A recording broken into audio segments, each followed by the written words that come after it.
சந்திரன் இருக்கும் இடத்திலிருந்து 6, 7, 8 இந்த ராசிகளில் குரு, சுக்கிரன், புதன் இருந்தால் சந்திர அதியோகம் என்று சொல்லும்.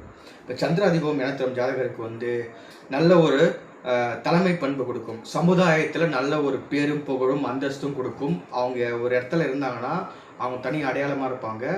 ஒரு ப்ரைவேட் ஜாபுக்கு போனாங்கன்னா அந்த இடத்துல நல்ல பெரிய பொசிஷன் இருப்பாங்க. அரசாங்க உத்தியோகத்தில் பெரிய பதவிகளை வகிப்பது, இதோடு சேர்த்து இல்லாமல் நல்ல உடல் ஆரோக்கியமும் நோயற்ற வாழ்வும் தைரியமாக இருப்பாங்க. எதிரிகளை வெல்லக்கூடிய ஆற்றலும் அங்கே இருக்கும். நல்ல ஒரு செல்வம், சொத்துக்கள், பணவரவு இதெல்லாமே இருக்கும். ஜாதகர் பேர் புகழ் அந்தஸ்தோடு வாழ்வார்.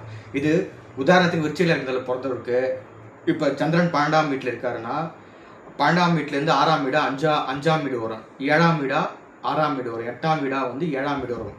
இந்த 5, 6, 7 இங்கே இந்த 3 சுபர்கள் குரு, சுக்கிரன், புதன் இருக்கும்போது இந்த சந்திர அதியோகம் ஏற்படும்.